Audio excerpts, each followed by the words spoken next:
사랑하는 성도님들, 주님의 사랑 안에 평안하셨는지요? 지난 시간까지는 육의 영적인 의미와 몸, 육신, 육체 등의 뜻을 살펴보았고, 요한복음 3장 6절 육으로 난 것은 육이요 성령으로 난 것은 영이니 하신 말씀은 어떤 의미를 담고 있는지에 대해 알아보았습니다. 이렇게 영적인 의미를 알게 되니 어떠셨나요? 세상을 끊고 죄를 버리려니 너무 힘들다 생각하셨나요? 아니면 신앙생활이라는 것은 육에 속한 것들을 버려나가는 것이구나.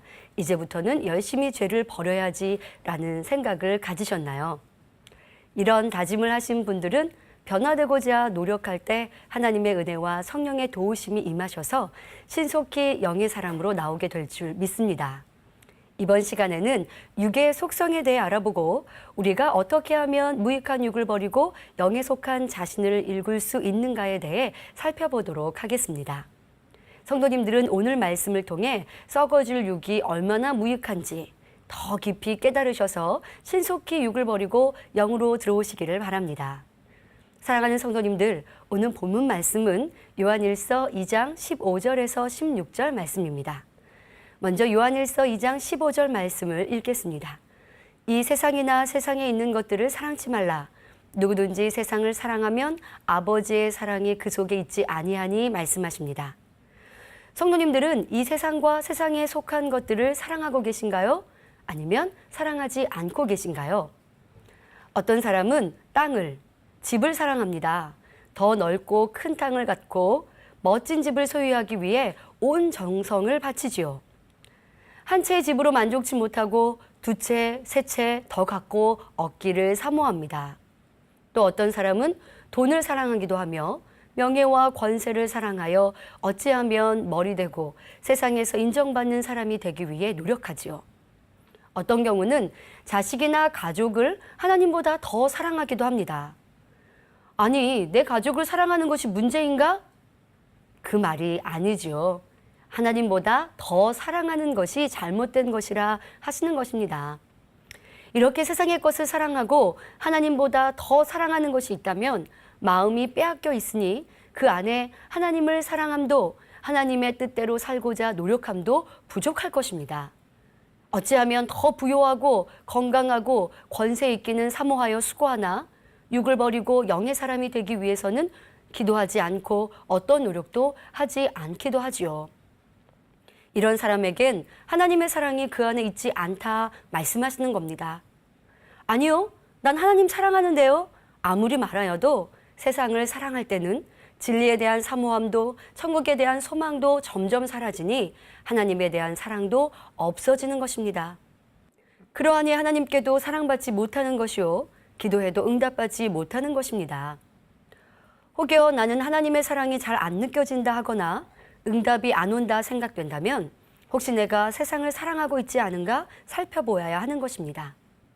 이어지는 요한일서 2장 16절에 이는 세상에 있는 모든 것이 육신의 정욕과 안목의 정욕과 이생의 자랑이니 다 아버지께로 쫓아온 것이 아니요 세상으로 쫓아온 것이라 말씀하십니다.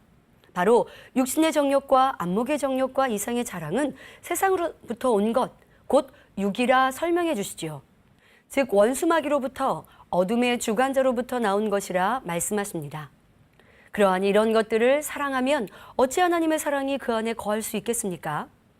그런데 예수님께서는 이런 세상에 있는 것들을 다 버리라고 말씀하시면서 다 버리면 여러 배로 또는 100배로 주시겠다고 말씀하십니다.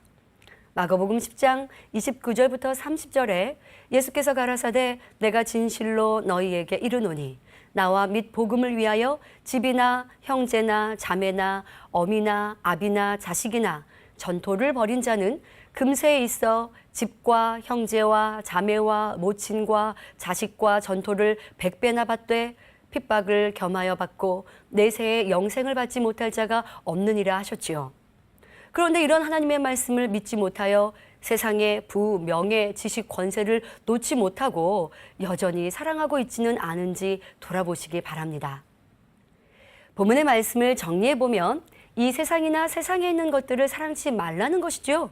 한마디로 육을 취하지 말고 육을 사랑치 말라는 것입니다. 여러분은 육을 사랑하고 계십니까? 미워하고 계십니까? 아니 그래도 하나님을 믿는 성도인데 어찌 죄와 악을 사랑하겠습니까? 아니 그런 질문을 하십니까? 라고 생각되십니까?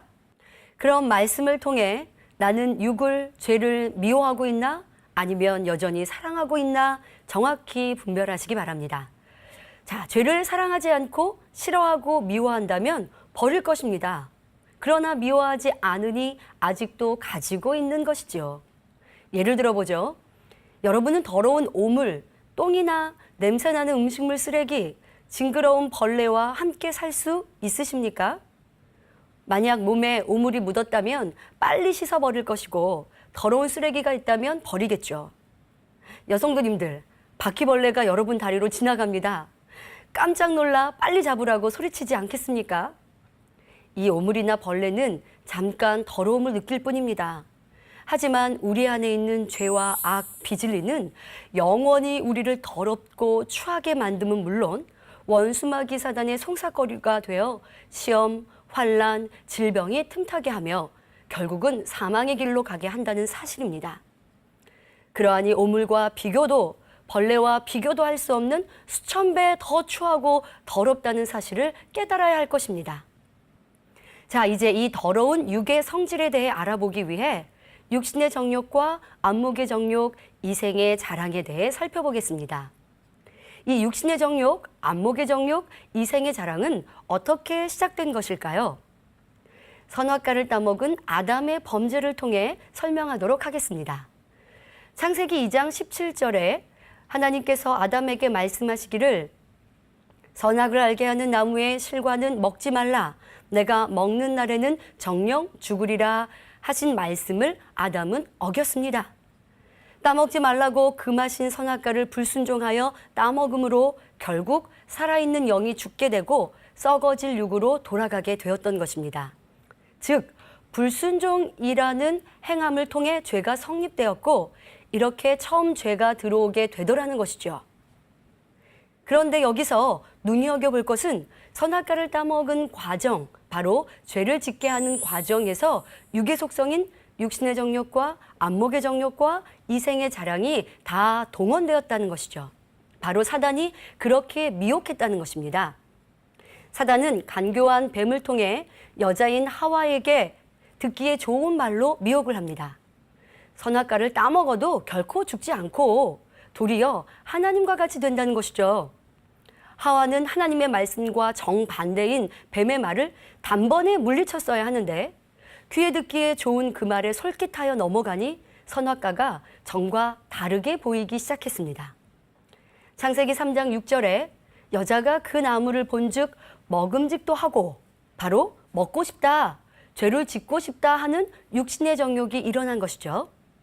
보암직도 하고 눈으로 보니 취하고자 하는 마음이 요동하였습니다. 이것은 안목의 정욕입니다. 또 지혜롭게 할 만큼 탐스럽기도 한 나무인지라 라고 느껴졌습니다.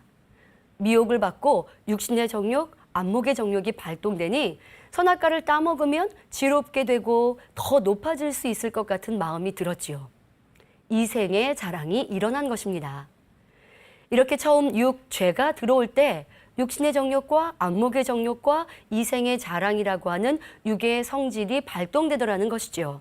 그리고 이 정욕을 행함으로 나타내니 죄가 형성되어 육의 사람으로 타락하게 되었던 것입니다. 그러나 우리는 죄를 버리기 위해, 죄를 짓지 않기 위해 또 우리가 다시금 첫사람 아담과 같은 영에 속한 육을 회복하기 위해서 죄를 짓게 했던 과정을 잘 알아서 그 반대로 행하면 되는 것입니다. 즉, 원수마귀 사단의 미혹을 경계하되 미혹에 끌리는 육신의 정욕과 안목의 정욕과 이생의 자랑을 다 버릴 때 신속히 육을 버릴 수 있게 되는 것입니다. 자, 이제 이 세 가지를 구체적으로 살펴보겠습니다. 첫째, 육신의 정욕입니다. 육신의 정욕이란 육신이 죄를 범하고자 하는 속성을 말합니다. 육신은 비진리를 쫓고자 하는 마음으로 미움, 시기, 판단, 교만, 혈기, 간음, 방탕함, 탐심 등 육체의 일들을 행할 수 있는 근본적인 죄의 속성이라 설명했죠. 이러한 육신이 유발될 수 있는 어떤 환경 조건을 만나게 되면 육신의 정욕이 나옵니다. 바로 죄를 범하고자 하는 마음이 움직이지요. 예를 들어서 어떤 사람에게 남의 것을 탐하고자 하는 탐심이라는 육신의 일이 있습니다.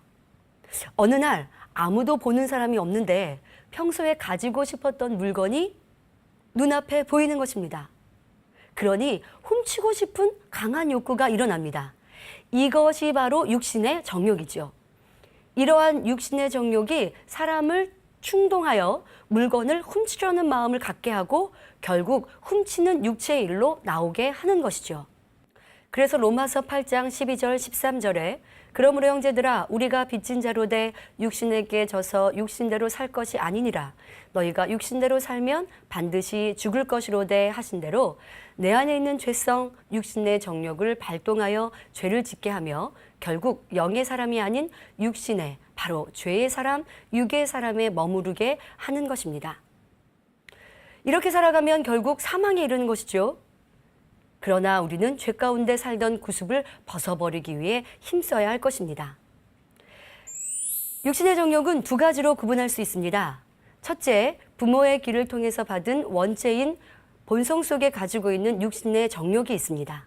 둘째, 내가 태어나서 눈으로 보고 귀로 들어 행함으로 나타내어서 내 안에 죄로 자리 잡은 육신의 정욕이 있습니다. 여기서 행함을 통해 죄가 자리 잡고 육신의 정욕으로 나타나는 과정을 설명하겠습니다. 어떤 아이가 자기보다 어린 동생을 주먹으로 때렸다고 합시다. 처음에는 남이 하는 것을 보고 그냥 따라서 해본 것뿐인데 어린 동생이 울음을 터뜨리는 것을 보니 재미를 느낍니다. 그래서 자신도 모르게 점점 그 때리는 횟수가 늘어나게 됐죠. 이렇게 반복해서 육체의 일을 행하다 보니 어느새 남을 때리는 육신의 일이 마음 안에 죄의 속성으로 자리 잡게 된 것입니다. 또 다른 예로 어떤 학생이 원래는 순수한 학생이었는데 친구의 유혹에 못 이겨 엉겁결에 담배를 피우게 되었다고 합시다. 처음에는 힘들고 눈치를 살피며 조심히 행했지만 그것도 되풀이하다 보면 어느새 재미가 붙게 됩니다. 이제는 습관적으로 담배를 피우다 보니 나중에는 오히려 안 피우면 견딜 수 없는 사람이 되어버립니다.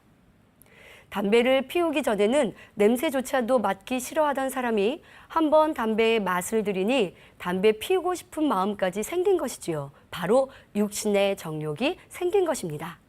즉 육체의 일을 한 번, 두 번 반복하다 보니 나중에는 그 육체의 일이 아예 육신의 정욕, 죄를 짓고 싶은 마음으로 자리 잡게 된다는 것입니다. 그러니 진리 안에 자녀를 양육한다는 것이 매우 중요함을 알 수 있습니다. 그러나 어릴 적으로 다시 돌아갈 수도 없고 이미 하나님이 싫어하시는 죄와 악의 것들이 내 몸에 배어 있는데 어찌해야 할까요? 보고 듣고 행함으로 이미 내 안에 자리 잡은 육과 육신의 정욕을 버리기 위해 어떻게 해야 할까요? 자, 지금이라도 나의 눈과 귀를 주의해야 합니다. 안목의 정욕을 끊어가면 육신의 정욕을 지배하고 다스릴 수 있으며 육체의 일도 쉽게 버릴 수 있으니 온전히 육신의 정욕을 빼내버릴 수가 있는 것입니다. 그러나 이보다 버리기 힘든 육신의 정욕도 있습니다. 앞서 설명한 부모의 길을 통해 받은 원죄인 본성 속에 가지고 있는 육신의 정욕입니다. 경험을 통해 보고 들음으로 죄가 발동되어 육신의 정욕이 생긴 것은 그 행함을 그치고 안목의 정욕을 차단하면 육신의 정욕도 버려진다 했죠. 그러나 본성 속에 있는 죄성에서 비롯된 육신의 정욕은 버리기가 더 힘듭니다. 예를 들어 간음하지 말라 하니까 행함으로는 하지 않습니다. 그러나 내 생각에서 떠오르는 간음이 있지요.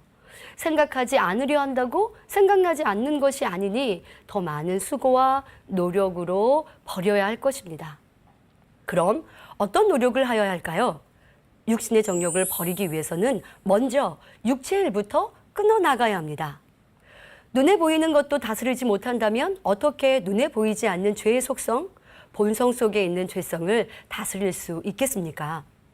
먼저 행위적으로 나타나는 구습과 육체의 일부터 끊어나가면서 불같은 기도를 통해 본성 속에 있는 육신의 정욕을 하나하나 버려나가면 됩니다. 육가형 두 번째 시간에 말씀드린 육신을 깨뜨려 버리기 위한 노력과 마찬가지입니다. 죄를 버리기 위해 노력하고 기도하면 하나님이 응답하셔서 성령의 충만함, 성령의 도우심과 하나님으로부터 난 은혜와 능력을 주시니 이로 인해 본성 속에 있는 육신의 정욕도 버릴 수가 있는 것입니다. 또 베드로전서 2장 11절엔 사랑하는 자들아 나그네와 행인 같은 너희를 권하노니 영혼을 거스려 싸우는 육체의 정욕을 제어하라 말씀하셨습니다. 우리의 영혼은 하나님께 속해 있기에 진리를 쫓고자 하나 육체, 바로 죄를 행하고자 하는 속성은 영혼을 거스려 비진리를 쫓게 합니다. 그러하니 항상 깨어 기도함으로 성령의 충만함을 입어 마음속에 잠재되어 있는 육신의 정욕을 쳐서 복종시키므로 날마다 주 안에서 승리하는 삶을 살아야겠습니다. 두 번째로는 안목의 정욕입니다. 안목의 정욕이란 눈으로 보고 귀로 듣는 것을 통해 마음이 동요되고 그것을 추구하고자 하는 속성을 말합니다. 사람은 태어나서 성장하는 동안 보고 듣고 느끼는 일련의 과정을 통해 배운 것을 기억하고 마음에 담습니다. 그래서 한 번도 보지 못한 것은 아무리 귀로 듣는다 해도 아무런 느낌이 오지 않지요. 예를 들어 온통 눈으로 뒤덮인 설경이 얼마나 아름다운지 설명합니다. 눈을 본 적이 있는 사람은 그 광경이 떠오르고 느낌이 오지만 눈이라고는 구경조차 못 해본 열대지방에 사는 사람들은 아무리 상대방이 경탄을 섞어가며 말을 해도 전혀 감이 오지 않습니다. 눈으로 이미 보았던 것은 느낌으로 입력되었기 때문에 한번 듣는 것만으로도 그 느낌이 작용을 일으킵니다. 그리고 이 작용이 때론 더한 죄를 낳게 하지요. 그래서 로마서 7장 5절에 우리가 육신에 있을 때에는 율법으로 말미암는 죄의 정욕이 우리 지체 중에 역사하여 우리로 사망을 위하여 열매를 맺게 하였더니 하신 말씀대로 정욕을 쫓아 행하면 결국은 사망의 열매를 맺게 된다는 사실입니다. 성경상에도 안목의 정욕으로 인해 여러 가지 죄악들을 낳는 것을 볼 수가 있습니다. 예를 들어 다윗 같은 경우는 왕궁의 옥상을 거닐다가 우리아의 아내 밧세바가 목욕하는 것을 보았을 때 심히 아름답다 느꼈습니다. 안목의 정욕, 눈으로 본 것이 느낌으로 입력되어 육신의 정욕을 자극하니 결국 간음을 범하게 됩니다. 또 다윗의 아들 솔로몬의 경우는 어떻습니까? 처음에는 하나님을 사랑하여 1000번제까지 드림으로 시대의 전무후무한 지혜를 받기도 했습니다. 그러나 많은 이방 여인들을 접하다 보니 안목의 정욕이 틈탔고 그들을 사랑하여 아내로 취함으로 우상 숭배라는 엄청난 죄까지 나오게 되었습니다. 뿐만 아니라 솔로몬의 아들 르호보암은 안목의 정욕에 쫓아 듣지 말아야 할 친구들의 말을 듣고 실상 들어야 할 충언은 듣지 않았던 것을 볼 수 있죠. 이로 인해 결국 북왕국 이스라엘과 남왕국 유다로 나라가 분열되는 비극을 초래하게 되었던 것입니다. 여호수아 7장의 안목의 정욕으로 인해 사망의 길로 갔던 아간이 잘 나오고 있습니다. 하나님께서는 여리고 성에서 취한 물건은 하나라도 갖지 말라고 명하셨는데도 아간은 아름다운 옷과 은과 금덩이를 보니 안목의 정욕이 틈타 하나님의 것을 도적질하는 죄를 범하고 말았던 것입니다. 엘리사의 사환 게하시도 마찬가지죠. 안목의 정욕이 틈탐으로 섬기는 주인을 속였고 도적질과 거짓이라는 육체의 일을 행하니 결국 문둥병에 걸리는 것을 볼 수가 있습니다. 이처럼 육신, 곧 마음의 죄는 눈으로 보고 귀로 듣는 것을 통해 사단이 역사함으로 행동으로 옮기도록 역사해가는 것을 볼 수가 있지요. 그런데 육신의 정욕을 끊어버리기 위해 열심히 기도한다 할지라도 안목의 정욕을 끊지 않는 이상 여전히 공고할 수밖에 없고 육신의 정욕을 지배하고 다스릴 수가 없습니다. 예를 들어 더러운 물이 담긴 그릇이 있습니다. 여기에 깨끗한 물을 계속해서 부으면 어떻게 되겠습니까? 그릇 안의 물은 점점 깨끗해지겠지요. 계속해서 깨끗한 물을 부으면 완전히 깨끗해질 수 있습니다. 여러분도 진리로만 듣고 진리로만 보고 진리로만 말하고 진리로만 행해 나아가면 깨끗한 마음을 이룰 수 있습니다. 바로 우리의 소망하는 바 영의 사람이 될 수 있는 것이죠. 그런데 깨끗한 물도 부으면서 가끔씩 더러운 물도 함께 붓는다면 물이 깨끗해지는 듯 하면서도 다시 더러운 물이 될 수밖에 없는 것입니다. 마찬가지로 진리의 말씀을 아무리 들어도 안목의 정욕을 계속 받아들이면 영으로 들어갈 수도 없고 진리대로 행할 수도 없다는 사실을 알아야 합니다. 오랜 시간 신앙생활을 한다 하면서도 선결되지 못한 사람들이 바로 이런 이유 때문이죠. 여전히 안목의 정욕을 끊어버리지 않고 하나님, 나 이런 거 버리게 해주세요. 아무리 기도한다 할지라도 되지 않는 것이 바로 이러한 이유 때문입니다. 그러니 안목의 정욕을 철저히 끊어버려야 하는 것입니다. 또 신앙생활하면서 육신의 정욕을 버리기 위해 열심히 노력하는데 힘들다고 하시는 분들, 한편으로는 버리려고 노력하고 있으면서 또 한편으로는 안목의 정욕을 계속 받아들이고 있는 것은 아닌지 살펴보시기 바랍니다. 여전히 안목의 정욕을 받아들임으로 내 안에 육신의 정욕과 합작하여 진리를 내 안에 담지 못하게 막고 있는 것이죠. 안목의 정욕은 육신의 정욕을 일으키는 원군과도 같은 역할을 하기 때문에 안목의 정욕을 차단해버리지 않으면 그것이 육신의 정욕을 불붙임으로 신앙생활이 힘들 수밖에 없다는 사실입니다. 기도와 함께 안목의 정욕을 차단해버리고 원래 내재되어 있던 육신의 정욕을 철저히 분쇄해 나가면 영에 속한 자신을 이룰 수 있는 것입니다. 안목의 정욕을 차단하는 것은 자기 의지로도 얼마든지 가능한 일입니다. 못 버리는 것이 아니고 자기가 안 버리는 것뿐이죠. 보지 말아야 될 것은 보지 말고 듣지 말아야 될 것은 듣지 말고 가지 아니할 곳은 가지 말아야 하는 것입니다. 만약에 형제가 와서 남을 판단하고 정죄하고 수군거리면 그 자리를 피해버리면 되는 것입니다. 그러나 내 안에 판단하고 정죄하고 수군거리는 악한 마음이 있기 때문에 남이 말하면 귀가 솔깃해 듣고 싶어지고 들으니 내 마음에 육신의 정욕이 발동해서 함께 판단하고 정죄하고 수군거리며 악을 행하고 죄를 짓더라는 것입니다. 못 버리는 것이 아니고 자기가 안 버리는 것뿐입니다.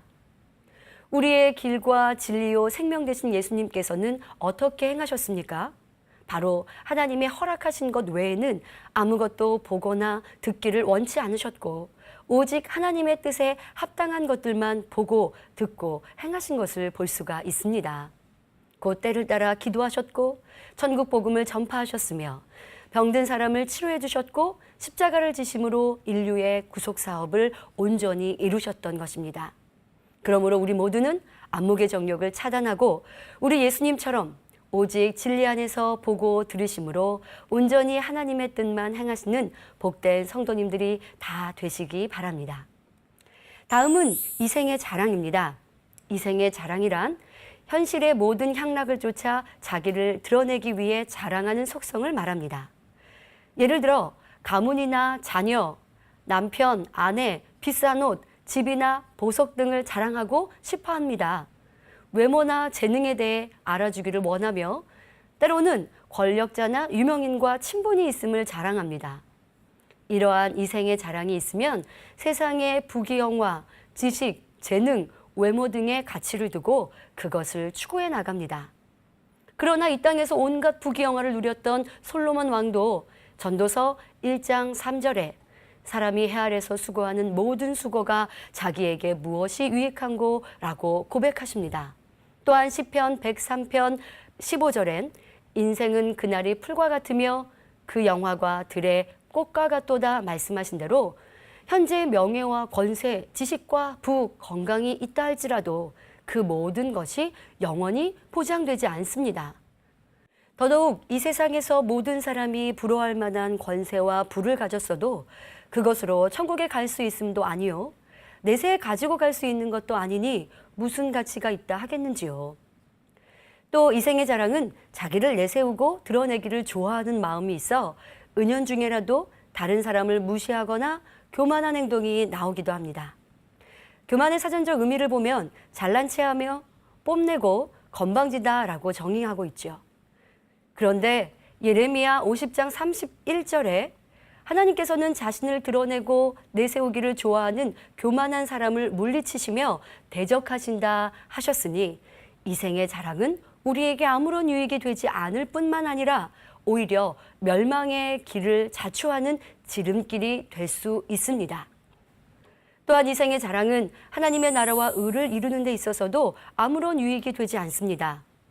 열매를 내거나 축복을 받은 후 온전히 하나님께 영광을 돌리기보다 내가 잘해서라는 마음이 있다면 어찌 하나님께서 기뻐하시며 많은 사람들에게 은혜를 끼칠 수 있겠습니까? 그러나 예수님께서는 지극히 높으신 하나님의 독생자로 놀라운 권세와 능력을 가지고 계셨음에도 결코 들리지 않으셨고 오직 아버지 하나님께만 영광 돌린 것을 볼 수 있습니다. 마찬가지로 이 생의 자랑이 없고 오직 어떻게 하면 하나님 나라와 의를 이룰 수 있을까 하는 선한 마음을 가진 사람들은 아무리 부자라 해도 부를 자랑한다거나 가난한 사람을 업신여기지 않고 오히려 구제하려 할 것이고 하나님의 영광을 드러내고자 할 것입니다. 즉 고린도전서 1장 31절에 자랑하는 자는 주 안에서 자랑하라 하신 것처럼 주 안에서 자랑하는 것은 내가 영광을 받는 것이 아니라 하나님께 모든 영광을 돌려드리는 것이며 이러한 주 안에서의 자랑은 하나님께서도 기뻐하시니 영육간의 축복으로 갚아주실 수 있습니다. 우리 성도님들은 시간이 지나면 변하고 없어지는 이 생의 자랑을 버리고 하나님께서 기뻐하시는 주 안에서의 자랑이 삶 속에서 넘쳐나시기를 주님의 이름으로 기원드립니다. 지금까지 말씀드린 육신의 정욕과 안목의 정욕, 이 생의 자랑을 다 벗어버리고 나면 비로소 영에 속한 육을 이룰 수가 있습니다. 영에 속한 육이란 죄성이 없는 육, 곧 신령한 육을 말합니다. 우리 영혼뿐만 아니라 육, 이 몸도 죄성이 없는 신령한 육으로 일구었을 때 하나님께서 보시기에도 거룩하다 인정해 주실 수 있지요. 베드로서 1장 4절에 이로써 그 보배롭고 지극히 큰 약속을 우리에게 주사 이 약속으로 말미암아 너희로 정욕을 인하여 세상에서 썩어질 것을 피하여 신의 성품에 참여하는 자가 되게 하려 하셨으니 했습니다. 그러므로 성도님들은 세상으로부터 온 육신의 정욕과 안목의 정욕과 이생의 자랑을 다 벗어버리고 영에 속한 육으로 온전히 이루심으로 신의 성품에 참여하시기를 주님의 이름으로 기원드립니다. 말씀 상고하면서 함께 기도하겠습니다. 좋으신 아버지 하나님, 오늘은 어떻게 죄가 들어왔고 죄가 들어오면서 우리 안에 육신의 정욕, 안목의 정욕, 이생의 자랑, 바로 육의 성질이 작용되었음을 들었습니다. 우리의 삶의 안목의 정욕, 육신의 정욕, 이생의 자랑은 있지 않은가를 살피게 하시고 온전히 끊어버리고 버려버릴 수 있는 성도님들 되어 온전히 우리의 마음은 천국의 소망으로 주님에 대한 사랑으로 가득할 수 있도록 축복하여 주옵소서. 감사하옵고 우리 주 예수 그리스도 이름으로 기도하옵나이다. 아멘.